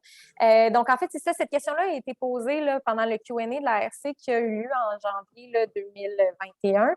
Puis, en fait, qu'est-ce que l'ARC est venu dire? C'est que le remboursement devait vraiment avoir lieu en 2020 pour que ça fasse partie là, de la déclaration là, de l'employé pour 2020. Donc, eux, ils ont dit le remboursement pour avoir accès à l'allègement de 500 $ de dépenses remboursées là, pour les matériels de bureau puis tout ça, il fallait que le remboursement se fasse à l'employé en 2020. Donc, à date, c'est ça qu'ils ont dit. Est-ce qu'il va y avoir un autre allègement en 2021? Ça va être à voir. Je vais peut-être rajouter, il y a de fortes chances parce que c'est certain que l'employé a fait les dépenses en 2020. Vous n'avez absolument rien remboursé, donc on n'a pas de problème d'avantage imposable. Donc, en 2021, effectivement, il y a de fortes chances, mais on n'a pas de boule de cristal, mais il y a de fortes chances que vous puissiez rembourser. Prochaine question. Donc, pour un employé, dans le fond, qui a débuté, donc un nouvel employé qui a commencé à travailler pour son employeur après le mois de mars, mais dont l'employeur a préféré le faire travailler à la maison, peut-il utiliser la méthode fixe? Oui, en fait, c'est pas nécessaire que l'employé travaillait avant mars ou pas. Donc, en fait, l'employé doit juste être effectué du télétravail en vertu là, de ce que son employeur veut. Donc, si, comme je disais, là, si l'employeur demande à son employé d'effectuer du télétravail et que c'est en raison de la COVID-19, donc ici, là, j'imagine, à moins si l'employeur veut, peu importe la pandémie ou pas, là, dans l'avenir, veut qu'il travaille à domicile, là, ça va peut-être être différent, mais dans le cas où son employeur, quand l'a engagé, a dit en raison des circonstances de la pandémie de COVID-19, tu vas travailler à la maison. Mais là, je ne verrais pas pourquoi la méthode à taux fixe temporaire ne pourrait pas être utilisée par cet employé-là. Prochaine question. Peut-on avoir le droit aux 400 $, donc le taux fixe, en plus de demander un remboursement pour de la fourniture? Est-ce que c'est un ou l'autre ou je peux avoir le droit aux deux? C'est une excellente question aussi. En fait, la méthode à taux fixe temporaire, ça vise à couvrir tout ce qui est là, des frais de bureau à domicile et les fournitures. Donc, le 400 $, là, ça vise à rembourser ça. Donc, quelqu'un qui prend la méthode à taux fixe temporaire ne pourra pas prendre aucune dépense d'emploi parce que, comme on l'a vu plus tôt, si l'employé demande une dépense d'emploi, il n'y aura pas accès à la méthode à taux fixe temporaire. Puis les fournitures, puis frais de bureau à domicile, frais d'automobile, tout ça, c'est des dépenses d'emploi. Donc, l'employé ne peut pas prendre ces dépenses-là s'il décide de prendre la méthode à taux fixe temporaire. Donc, c'est vraiment la méthode à taux fixe temporaire ou les dépenses détaillées, là, comme qu'est-ce qui se passait avant la méthode détaillée. Autre question. Si nous sommes une petite équipe et que l'avis de travail à la maison a été fait seulement verbalement, dois-je écrire un courriel rétroactif? En fait, l'ARC n'a pas nécessairement répondu à cette question-là, mais selon qu'est-ce qui a été déterminé, puis tout ça, le courriel général, c'est vraiment pour avoir une preuve. Donc, c'est pour être certain là, que si jamais les employés se font cotiser ou se font vérifier dans le futur, ils ont une preuve comme quoi l'employeur leur a demandé de faire du télétravail. Cependant, là, comme on disait, le contrat n'a pas besoin d'être écrit, puis ça peut découler d'une condition implicite du contrat. Donc, si l'employeur leur a mentionné là, qu'ils devaient effectuer du télétravail en raison de la COVID-19, ça pourrait sûrement être admissible là, dans le cas où il s'agit là, de quelque chose qui a été fait verbalement. Donc, c'est vraiment pour se protéger, là, le courriel général. Vous pouvez peut-être leur envoyer, puis leur dire que c'est rétroactif, mais c'est vraiment de façon verbale.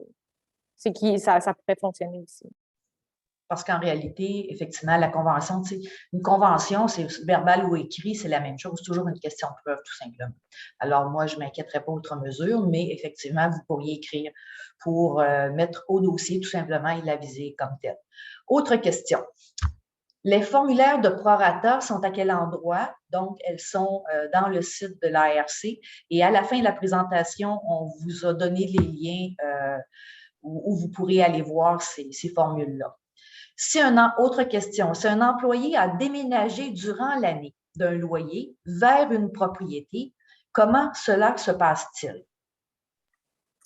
En fait, il faut vraiment regarder là, la période que l'employé était à la location. Donc, il va vraiment juste pouvoir prendre les dépenses là, lorsqu'il était en location. Mais la RC ou puis le Revenu Québec aussi, là, ils présentent des exemples sur leur site Internet dans le cas où l'employé déménage au courant de l'année. Là. Donc, dans ce cas-là, il va vraiment falloir établir là, les dépenses qui sont liées à telle résidence, puis ensuite additionner là, les dépenses de l'autre résidence. Là. Donc, ça se fait vraiment là, séparément. Là. Donc, dans le cas où, par exemple, vous, votre question, c'est si un employé passe d'une location versus, après ça, il s'en va en propriété qu'il détient, mais là, ça va être vraiment juste la période qui était à la location là, qui va pouvoir prendre le loyer.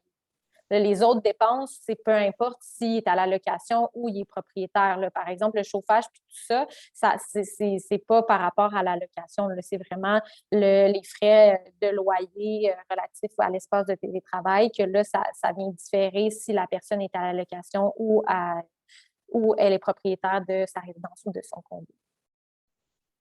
Donc, en réalité, vous avez deux calculs à faire. La partie où je suis locataire, je déduis ce que je peux avec les prorata. Et quand je deviens propriétaire, bien, je déduis ce qui est permis en fonction que je suis propriétaire, tout simplement. Autre question. J'utilise ma chambre, mais je fais mes 35 heures semaine dans cette pièce. Donc, possiblement que la question touche le prorata. Donc, je laisse Eliane. Donc, comme je disais tantôt, là, si vous travaillez de la chambre à coucher, j'ai l'impression que vous dormez aussi dans votre chambre à coucher. Dans ce cas-là, ça serait une aire commune. Donc, peu importe que vous fassiez vos 35 heures dans cette chambre-là, ça ne sera pas considéré comme une pièce désignée parce que vous l'utilisez à d'autres fins que seulement pour effectuer votre télétravail. Donc, dans ce cas-là, il va falloir utiliser le deuxième prorata qu'on a parlé tantôt pour établir là, le nombre d'heures d'utilisation aux fins de votre travail. Là, ça va être une aire commune. Puis, c'est ça, là, ça ne sera pas une pièce désignée qui va être réputée là, à 100%. Donc, il va falloir établir ce deuxième pourcentage-là. Puis, ça va venir réduire là, votre pourcentage des frais de bureau à domicile qui va pouvoir être déduit. Donc, c'est ça. Peu importe c'est quoi la pièce, là, dès que vous l'utilisez à d'autres fins que pour seulement effectuer du télétravail. Donc, la question à se poser, c'est est-ce que j'utilise cette pièce-là pour seulement travailler ou j'utilise à d'autres fins, par exemple manger, dormir ou pour les activités récréatives des enfants ou peu importe, bien là, ça va être une aire commune si vous répondez à cette question. Donc, ça va répondre aussi à la prochaine question qui était, moi, ma salle à manger, elle sert uniquement à 100% à du télétravail. Tous mes documents sont là, ma paperasse est là, mes classeurs sont là, les ordinateurs et la personne mange dans le salon. Donc, à ce moment-là, c'est, comme Eliane vient de le dire, c'est une pièce réservée. Votre salle à manger, c'est une pièce qui est réservée pour le travail. Donc, ça répond à cette question-là. Autre question. Attendez. Ça va. Pour les frais de formation, est-ce qu'il y a une limite par année? Les frais de formation, c'était pas nécessairement visé par notre présentation. Je ne sais pas si la personne voulait dire juste des frais de formation comme des formations suivies. Il n'y a pas eu nécessairement d'allègement par rapport à la COVID-19, donc ça serait les règles habituelles. Là. Donc, je peux peut-être continuer. Dans le fond, si vous faites une formation, avant on les faisait en présentiel, mais maintenant elles sont tous en téléconférence et que vous vous inscrivez et qu'il y a des frais, bien à ce moment-là, c'est que l'employé vient de suivre une formation qu'elle a payée et elle se fait rembourser par son employeur, mais évidemment, ce n'est pas un avantage imposable. Donc, ça, c'est la première chose. Deuxième chose, évidemment, est-ce que si vous suivez une formation qui est nécessaire à votre emploi, mais que l'employeur ne rembourse pas ces formations-là. Je ne sais pas si c'est ça que ça vise votre question, mais là, évidemment, est-ce que les formations que je suis dans le cadre d'un emploi est déductible en impôts? Si on y va dans ce sens-là, Eliane, est-ce que c'est déductible en impôts ou… Les frais de formation? Oui, qu'un employeur ne rembourserait pas. Bien, c'est sûr qu'il y a des conditions à respecter pour que les frais de formation soient déductibles, là. Je ne les connais pas par cœur, là, mais il faudrait se référer à la loi de l'impôt puis sur le revenu au fédéral puis celle au provincial, là. Ce que je vais faire, j'enverrai à Jean-François. C'est attendez, qui pose la question? On enverra la réponse à Jean-François Beauregard. Donc, après. Très bien, je m'occuperai là, de faire envoyer l'information. OK, on parle de cellulaire, mais est-ce la même chose pour une ligne fixe? Donc, en fait, c'est ça, comme j'ai parlé tantôt. Oui, on parle de frais d'appel liés à l'utilisation d'un téléphone cellulaire, mais oui, effectivement, là, si la personne utilise une ligne fixe, là, donc son coût là, pour seulement les appels qui sont faits pour gagner un revenu d'emploi vont être déductibles, là. Mais peu importe que ce soit un téléphone cellulaire ou une ligne fixe, là, la seule condition, c'est que c'est des montants qui sont raisonnablement considérés comme des appels faits pour gagner un revenu d'emploi qui vont pouvoir être déductibles et non tout le forfait là, de téléphone de ligne fixe. Autre question. Pour le nombre de jours de télétravail, doit-on déduire les jours de vacances? Donc, effectivement, pour la méthode à taux fixe temporaire, je pense que c'était ça la question, là. Donc, effectivement, là, tout ce qui est vacances, journée de maladie, jours fériés, tout ça, c'est exclu, là. Donc, on n'en tient pas compte là, pour la méthode à taux fixe temporaire. Autre question. Est-ce que le montant de 400 est pour les deux paliers, 400 pour le fédéral et 400 pour le provincial? Oui, bonne question. J'avoue que j'ai pas regardé cette question-là, mais je dirais que oui, parce que les deux paliers ont mentionné là, qu'on pouvait prendre la dépense de 400 $. Donc, je pourrais regarder là, tout de suite, là, mais j'ai l'impression que ça serait oui la réponse. Donc, les employés vont pouvoir demander là, 400 $ au niveau provincial puis 400 $ au niveau fédéral. Je ne verrai pas pourquoi, parce que sur le site de l'ARC et sur le site de Revenu Québec, les deux parlent de 400 $ sans dire que c'est 200 $ au niveau fédéral et provincial. Autre question. Pour calculer la superficie de la résidence, j'imagine qu'il faut inclure également le sous-sol. Oui, ça fait partie des espaces habitables. Autre question.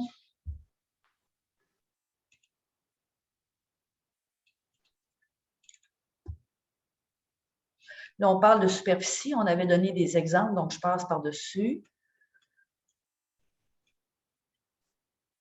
Si un employé a reçu un petit montant de compensation pour Internet et électricité qui ne dépasse pas 100 $, il ne peut pas demander le 400 $ de déduction.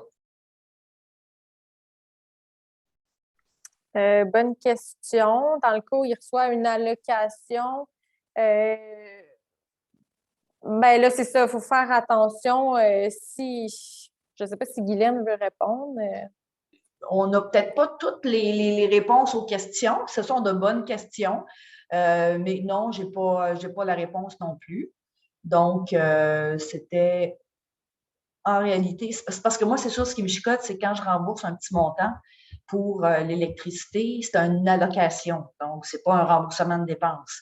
Et une allocation, ce qu'on disait au tout début, c'est un avantage imposable. Donc, c'était plus là mon questionnement, là. Mais si je rembourse, c'est une allocation. Ce qui m'embête, c'est une allocation. Bonne question. Écoutez, vas-y, c'est ça, parce que si c'est une allocation, puis que le montant est inclus dans le T4 ou dans le relevé 1 de l'employé, bien là, dans certains cas, s'il respecte les conditions légales, les conditions de la loi de l'impôt sur le revenu, il pourrait peut-être là, prendre une dépense là, dans son emploi. Là. La seule chose, c'est que là, c'est par rapport à la méthode à taux fixe temporaire, là, que je ne suis pas sûre si ça change quelque chose, là, mais pour la méthode détaillée, si la personne remplit les conditions légales pour pouvoir déduire ce montant-là, je pense qu'il va pouvoir le prendre, là, même si c'est remboursé, c'est une allocation qui est remboursée par son employeur. Je ne sais pas si c'est clair, là.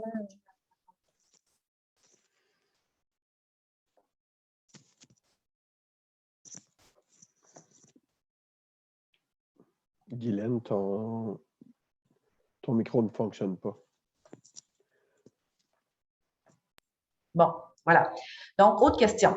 Si un employé a déjà un revenu de travailleur autonome, autre que son revenu d'emploi avec votre organisation, aurait-il le droit de demander les dépenses de la méthode fixe pour son revenu d'emploi de notre organisation? Ce que Eliane a mentionné au tout début, c'est que le fameux 400 $, c'est pour un revenu, c'est par employé et non pas par revenu d'emploi. Donc, dans votre cas, il est un employé. S'il rencontre les conditions de la méthode à taux fixe, il aura le droit de le réclamer.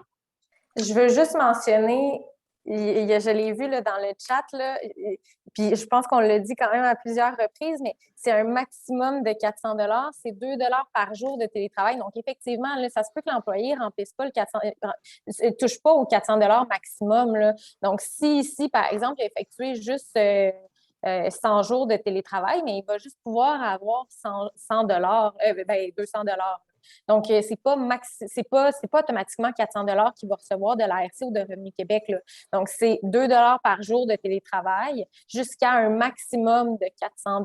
Donc, effectivement, là, je souligne la personne qui l'a mentionné, là, mais c'est pas 400 $ automatiquement. C'est maximum 400 $.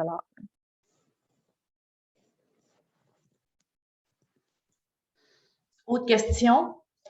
Donc, si j'ai bien compris, si j'opte pour la méthode à taux fixe, je ne peux pas demander de remboursement à mon employeur pour une chaise de bureau, le fameux allègement de 500 $. Donc aussi, moi, je pense que tu as droit. Bien, c'est une bonne question. En fait, c'est juste que c'est pas la même chose. Donc, la méthode à taux fixe temporaire, ça couvre les frais de bureau à domicile puis ça couvre les fournitures. Le remboursement d'une chaise de bureau, qui est l'allègement de 500 $, ça vient juste considérer que le remboursement n'est pas un avantage imposable. Donc, c'est deux choses complètement différentes. Là. Donc, on peut recevoir l'allègement de 500 $ pour le remboursement d'une chaise de bureau. Donc, l'employeur rembourse à son employé une chaise de bureau. Il va pouvoir considérer que ce remboursement-là n'est pas un avantage imposable pour l'employé. Donc, il n'est pas inclus à son revenu d'emploi. Cependant, l'employé va pouvoir demander pour ses frais de bureau à domicile et ses fournitures de bureau, soit la méthode à taux fixe temporaire ou la méthode détaillée. Donc, comme je vous dis, c'est deux choses complètement différentes. Il faut faire attention. Quand on vous disait que dans les fournitures de bureau, ça ne vise pas les chaises de bureau, ça ne vise pas les ordinateurs, ça ne vise pas les tables de travail. Puis, il n'y a rien dans les fournitures, dans les frais de bureau à domicile non plus qui vise ça. Là. Donc, il faut vraiment séparer les deux. Il y a l'allègement du 500 $ qui vient dire que ce n'est pas un avantage imposable. Puis, il y a la méthode à taux fixe temporaire ou la méthode détaillée qui peut être choisie par l'employé. Mais ce n'est pas la même chose. Autre question. Est-ce que le 400 $ dont on parle, c'est un crédit d'impôt ou une déduction de nos revenus imposables? La réponse est une déduction et non pas un crédit d'impôt. Autre question. Bon, j'écoute attentivement, mais je ne saisis toujours pas. Si l'employeur a versé une compensation, donc c'est l'allocation à un employé, allocation pour l'utilisation du téléphone et de la connexion Internet. Attendez, excusez, ça bouge là. Personnel en télétravail.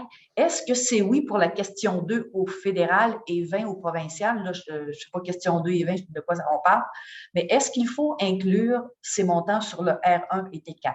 Bien, en réalité, c'est que la première chose qu'on doit se demander, c'est quand je verse l'allocation, est-ce que c'est un montant, un avantage qui est imposable? Si c'est un avantage imposable, bien, évidemment, on doit l'inclure sur le T4. Tantôt, je vous disais au niveau des avantages imposables, bien, c'est au bénéfice de qui? Bien, c'est sûr que le fait que je rembourse ou que je dédommage l'employé parce qu'il est obligé de faire du télétravail, bien, normalement, ces allocations-là, c'était un montant qui était un avantage imposable à la base. Mais, Eliane, tu mentionnais qu'il y a eu un allègement, je pense, qui a été annoncé au niveau de l'Internet. Donc, oui, il y a eu un allègement, là, comme on parlait, là, pour les frais d'Internet, s'ils remplissent les 3 conditions, là, donc un montant là, du forfait de base de la connexion Internet qui va pouvoir être déduit. En ce qui concerne là, votre question par rapport à la question 2 du T2200S et la question 20 du TP 64.3. Donc là, ça vise, là, est-ce que l'employé a reçu un remboursement là, de dépenses? Moi, j'aurais l'impression qu'il faudrait répondre oui à cette question-là au fédéral et au provincial parce qu'effectivement, vous avez remboursé une partie de les frais d'utilisation des frais de téléphone puis la connexion Internet aux employés. Cependant, la question 3 du T2200S, je ne sais pas c'est quoi le pendant au provincial, là, mais la question 3, c'est est-ce que ces montants-là ont été inclus dans le relevé 1, bien, dans le T4 pour le T2200S? Donc, là, ça serait à savoir là, si c'est une allocation qui est un avantage imposable, mais là, ça va être inclus dans le T4. Puis là, si ça remplit là, certaines conditions, mais ça va peut-être pouvoir être déduit là, par l'employé dans le calcul de son revenu. Là. Je ne sais pas si ça répond à la question. Là. Juste reposer si vous voulez des précisions à la question, ou des précisions à votre question. Une autre question, et là, je vois là, nous, on n'a pas de problème, encore 5 minutes de questions. Si j'ai commencé mon emploi en janvier 21 en télétravail et que l'ordinateur portable que j'utilise d'une valeur de plus de 500 $ a été acheté en décembre 2020. Fait que, bref, vous êtes l'employé, vous avez commencé à travailler en 2021 et vous avez acheté votre ordinateur en décembre 2020. Est-ce que j'aurai le droit au remboursement de mon forfait de téléphone cellulaire sans que ce soit un avantage imposable? Donc, là, finalement, on parle d'ordinateur, mais bref, la question vise plus mon forfait téléphone cellulaire que l'employeur va me rembourser. Est-ce que c'est un avantage imposable? Donc, c'est un peu ce qu'Eliane, je t'ai salé, Eliane, sur cellulaire, la portion et tout. En fait, savoir si c'est un avantage imposable, ça n'a pas nécessairement rapport avec les allègements de la COVID-19. Là. Donc, ça, c'est ce qui se passait avant, là, à savoir si le forfait de téléphone cellulaire, c'est un avantage imposable ou non pour l'employé. En fait, c'est quand même très technique, là, mais c'est une question de savoir. Puis, Guylaine, tu me diras si c'est pas vrai, là, mais c'est dans le cas de savoir est-ce que le téléphone cellulaire est au bénéfice de l'employé ou de l'employeur. Donc, dans le cas où l'employé utilise son téléphone cellulaire pour le bénéfice de son employeur ou une partie de son forfait de téléphone cellulaire, mais là, ça ne sera pas considéré comme un avantage imposable si c'est au bénéfice de son employeur. Mais si c'est au bénéfice de l'employé qu'il rembourse son téléphone cellulaire, ben là, ça va être un avantage imposable pour l'employé, puis ça va être inclus dans son relevé, dans son T4 et son relevé 1. Donc là, c'est ça, là, c'est vraiment une question là, plus technique. Là. Il y a quand même beaucoup de documentation dans le passé là, qui en parle là, de qu'est-ce qui est un avantage imposable ou non. Exactement, c'est très délicat. Des fois, c'est pas toujours évident. On pourrait dire, ben oui, mais si je rembourse une partie du compte de dépenses, bon, c'est un remboursement. Comme je vous disais, la chose qu'il faut faire, qu'il faut apporter la nuance, c'est est-ce qu'on est en remboursement ou en allocation? C'est certain que moi, à prime abord, quand c'est une allocation, puis là, oublions la pandémie, quand je rembourse forme d'allocation ou le forfait, ou je rembourse le forfait au complet du cellulaire, bien, on sait que le cellulaire, bien oui, il y a toujours une partie personnelle aussi. Et de mémoire, ce que je disais, c'est que c'était des avantages imposables. Alors, écoutez, j'ai des... je vais envoyer certaines précisions à Jean-François, puis qu'on pourra transmettre aux gens là, qui veulent avoir l'information. Mais il y a eu certaines questions où on est hésitant un peu, Yann et moi, mais on va vous revenir là-dessus. Mais l'impôt, là, c'est très particulier. C'est pas simple. C'est vraiment, il faut vraiment regarder chaque chose, chaque fait. Puis je vais vous donner un exemple qu'Eliane et moi, on a eu à un moment donné, c'est que l'employé avait déjà un ordinateur qui avait payé et voyons l'histoire du remboursement, c'était quoi déjà le cas? Hein? Donc, en fait, c'était l'employeur qui avait acheté des ordinateurs. Je vais y aller. L'employeur avait déjà acheté des ordinateurs et évidemment, les employés l'utilisent. Et là, il voulait tout simplement donner l'ordinateur à l'employé. Alors, la question, c'était, puis l'ordinateur, la valeur était inférieure à 500 $. Donc, la question qu'on nous posait, est-ce que l'exclusion ou l'allègement administratif va s'appliquer? Et la réponse est non. L'allègement s'applique quand c'est un remboursement. Un remboursement, c'est ce que je vous ai défini au tout début. Il faut que je rembourse une facture. Alors, ce n'est pas un remboursement, donc techniquement, l'allègement ne s'appliquerait pas si l'employeur donne l'ordinateur. Évidemment, si l'employeur demeure propriétaire de tous les outils de travail, puis l'employé s'en sert à la maison pour travailler, c'est pas la même chose. Donc, je n'ai pas de problème davantage. Donc, alors voilà, il faut vraiment, c'est du cas par cas. Puis, c'est ça, juste faire attention. Je pense que c'est pas mal ça pour les questions. Il y a une personne qui revient au niveau du... Attendez, la chaise, je reviens à la chaise, je la trouve plus. Non, excusez, je ne trouve plus la question. Je pense qu'elle a été... Ben voilà, c'est pas mal. Il y avait une autre question. On doit s'arrêter là, il est 12h30. Il y avait un complément, Guylaine, sur la personne qui avait loué un espace à bureau près de son domicile parce que sa maison était trop petite puis il y avait trop de bruit.